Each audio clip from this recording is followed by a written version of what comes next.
Hey guys, welcome to this week's hardware video. We've got the Commodore 64 out that I picked up recently in a bit of a job lot deal for a C64 disk drive and printer. The computer itself works fine, so that's not what we're going to be doing today. Instead, today what we're looking at is this incredibly heavy. Ugh. This is a disk drive. Look at the size of this thing. Let's just set it underneath the actual computer so you can get some idea of scale. Look at that there. That is a monster of a disk drive. And it weighs probably 5 times the weight of this. So as I said, I picked this up recently. But the disk drive unfortunately has a couple of issues, which we're going to try and address today. So just let me get it all hooked up here and I'll try to show you what the problems are. Right, so we'll have the disk drive hooked up. So let's just power it on. You can see that's good. That's what you want to see. It's cycling like that, trying to read. And then when we turn on the machine, it does the same thing again. But if we stick a disk in,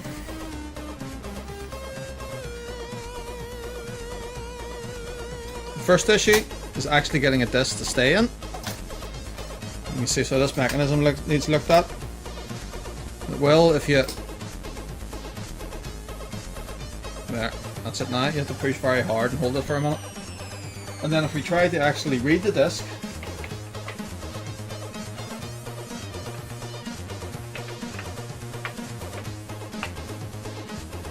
you can see it tries to read. And then it's knocking inside, like the head is having trouble moving. And we're getting this error message here with that flashing. And if we look up on the screen, it was searching the drive and file not found error. So, if they're going to get this apart, we're going to have a look at the rail that the head moves on. It probably just needs lubricated, well, hopefully. And we'll give the heads a good clean as well while we're in here. So let's get the screwdrivers out and let's get started. Okay, so we'll have the drive just on its top here, upside down. And I've never had one of these apart, but it looks like there's 4 screws holding the case together. Let's get those out.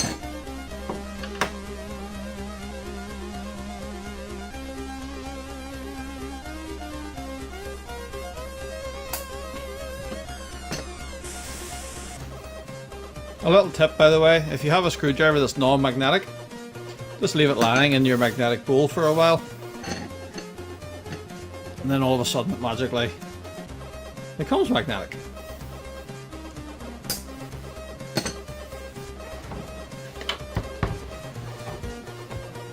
Right, so hopefully this will just come apart. There we are, just like that, eh? Ooh, dust bunnies.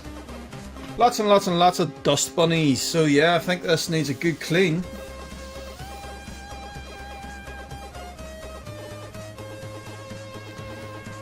I'll just give it a quick blast with the tin of air. This stuff here. I think I got this out of the pound shop. Handy for wee jobs like this.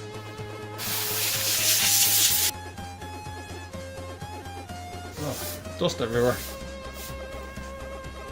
Hopefully, you can see in there is the heads. You probably won't be able to make it out very well, but there is definitely quite a bit of dirt on that. It's absolutely stinking, actually.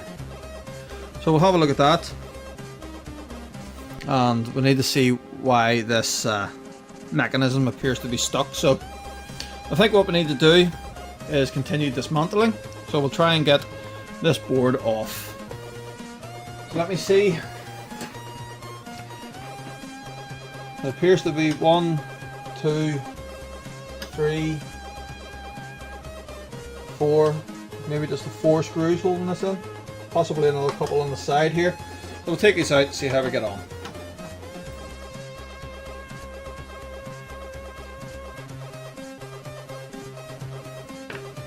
Right, so that's all the ones on the top out, so let's just see. Yeah, no, it's oh, there's another one hiding in here, just beside that capacitor.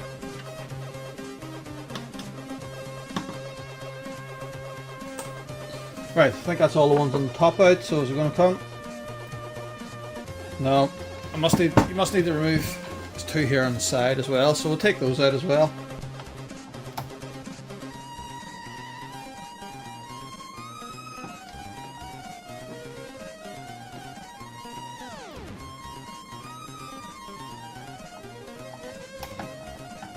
Yeah, that's it loose now.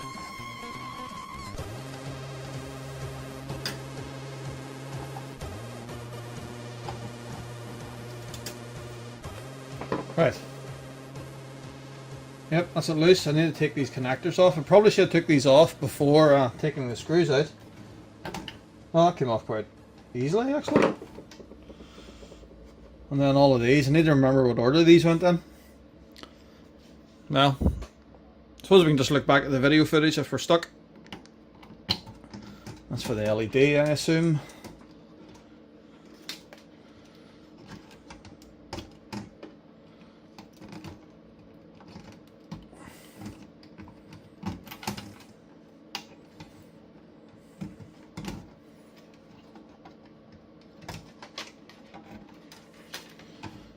Right, hopefully this will let that come away. Yep, there we are.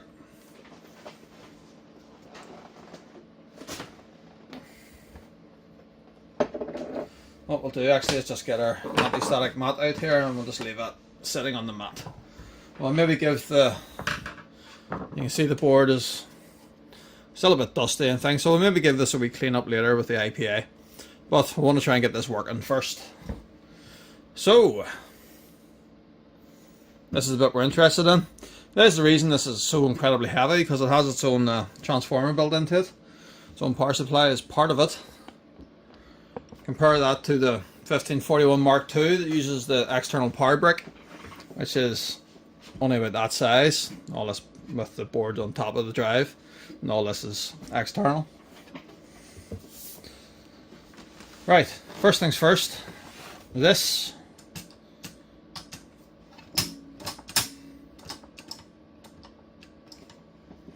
So let me see if I can figure out how this works. I can't actually see where the latch is that holds that down. Some sort of spring-loaded system, but let me see.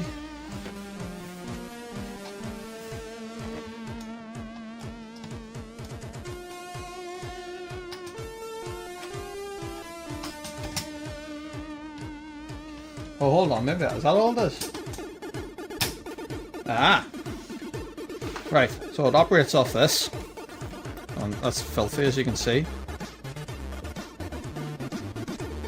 So when that is pushed back, that releases the drive. So that's it locked down, unlocked.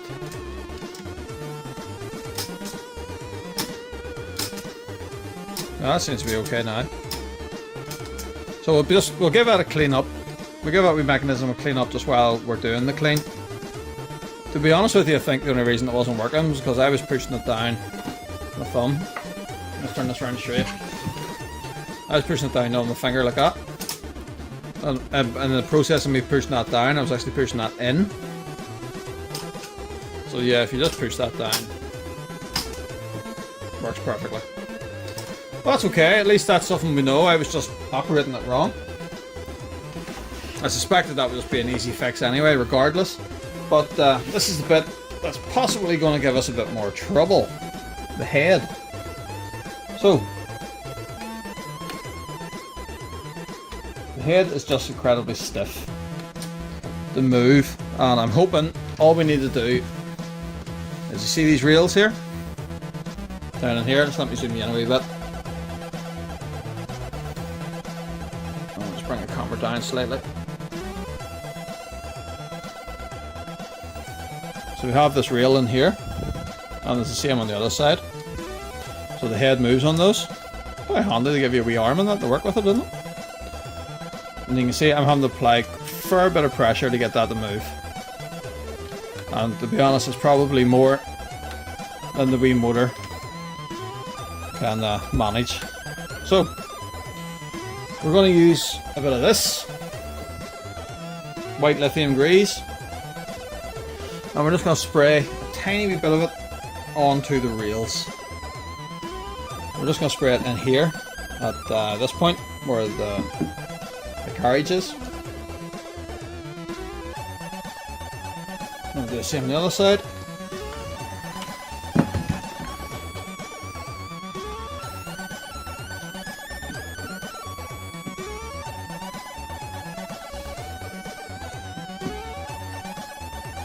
There only seems to be that one bit on this side here.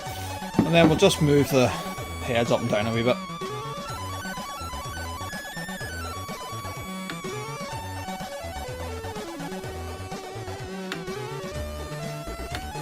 Yeah, there we are. That's really easy to move now, so hopefully that sorts the issue of the head banging like that, which I think was just the motor not being able to drive this into position. Pretty good. I'm just going to put another wee bit on this side here. It still looks a wee bit dry. My liking.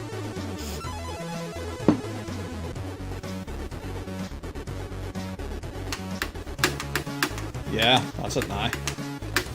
Perfect. So you can see a wee bit of grease in there. And just see how easy that is to move now. That's what we want. Hopefully that sorts the issue. Now, next thing we need to do is give this head a good clean. So if I lift this here up, you can see...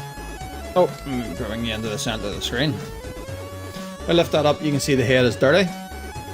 So you should really only have that line and the dot in the middle, which is the reading head, and then these other marks on it here is just dirt.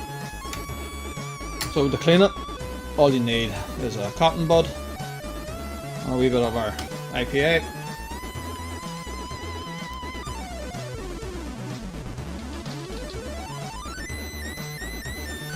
And we want to go in here and just give this a really good going over.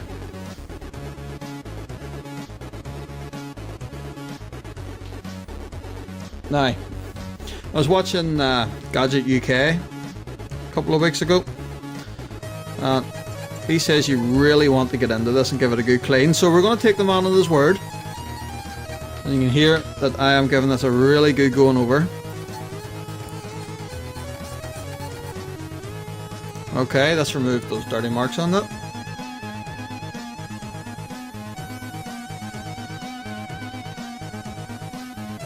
And we'll just use the dry side of the cotton bud just to finish off.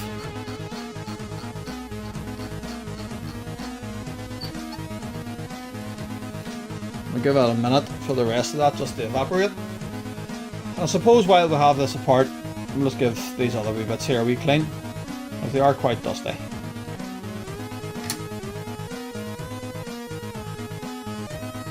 So this mechanism here, I don't know if that needs any grease on it. I'm a wee bit reluctant to put grease there, to be honest. But we'll just get the dust off it anyway.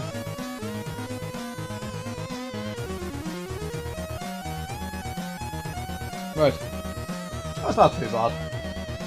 The main thing I wanted to clean up was the head really, and get this moving, which it is. I think we will just give the board a wee bit of a clean. So I'm just using the same methods here that we used for the likes of the Sharp MZ700. So we're just going to go over it with a wee bit of IPA on the cotton buds and just get this dust off. I'll just do that off camera now quickly, and we'll be back in a minute. Right, so we've given this a bit of a clean. It's not bad, it's certainly better than it was. Pretty happy with that. And the last thing to do is get this back together.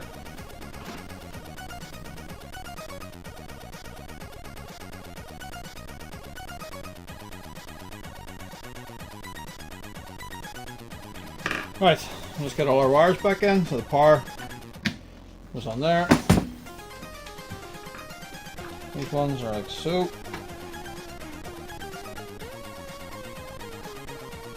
No, that's not right. That one goes on there.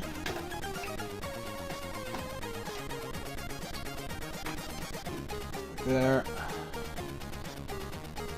There. This one goes on here. And then this one goes on like that. Look at that there, that didn't go in. That's it now. Right. So we'll just put the lid on. And then we can try it.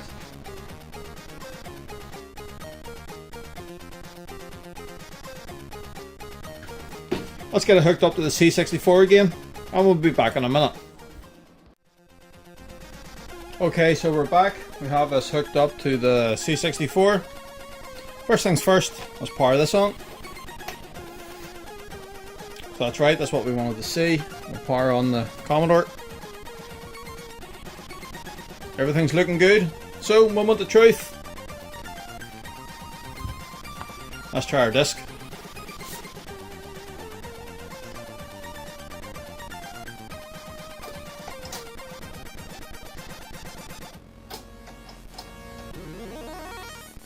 That's still a wee bit sticky. That I'll maybe have another look at that again at some point in the future, but it's in there now, so let's type our command and see what happens.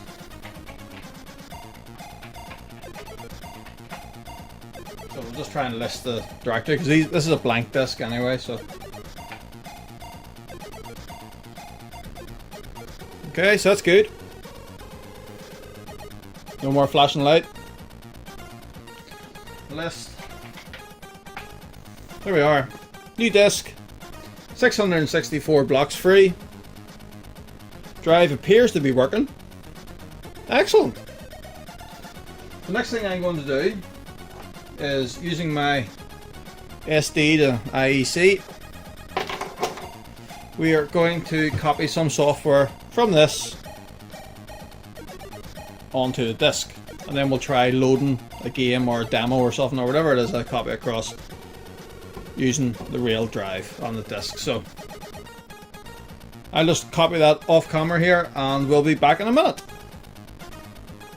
Alright, so here we are. I have copied the game across to the disk. So first of all, I think what we'll do is we'll try and list the contents.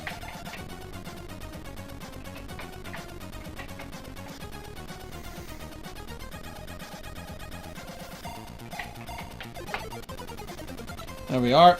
Yep, I've copied Commando, one of my favorites.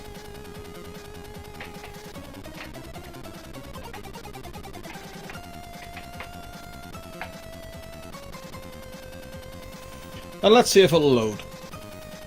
Now you may think that the C64 tape drive was slow. Well, unfortunately, the 1541 is equally as slow.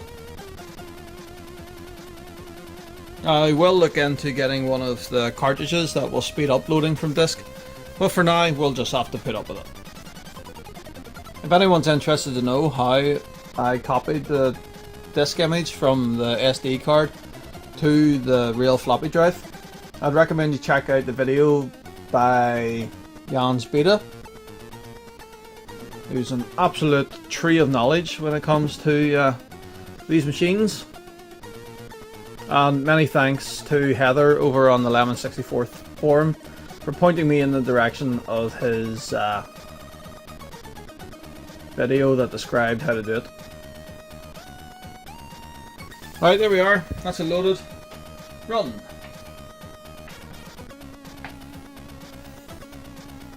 Trippy colours.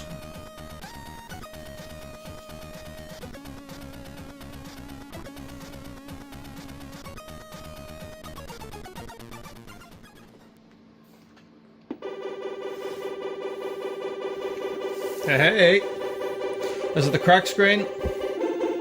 Gotta love that Sid chip music. Right, so we press, if I remember, press run start.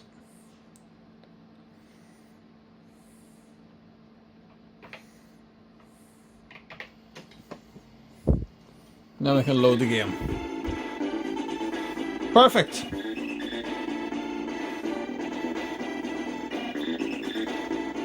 So we're running this from the 1541, and I am a happy camper. We got it working. So what did we do today? We stripped this down, we cleaned the heads, we lubricated the rails, we cleaned up this mechanism here a wee bit. A fairly simple fix, just a bit of general maintenance.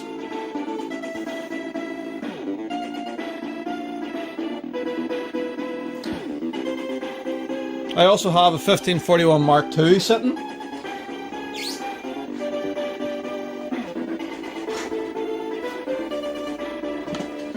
Here it is here. And some difference in size, isn't it? I mean, look at that there. I mean, the Mark II is still a big drive, but it's considerably smaller than the original. So what we'll maybe do is strip this one down in a future video, just to do the same sort of thing, just test it out. I've had this sitting on the shelf for probably about a year, but I've only recently got the Commodore. This was a spares and repairs job off eBay, but it didn't come with anything, no power supply or anything. Now I have powered it on before and it appears to be working okay. But we need to obviously connect it to the machine to see what it is actually doing. So maybe look at that in the future video. But in the meantime, thanks very much for watching, and I'll see you again soon. I'm gonna go play some Commando.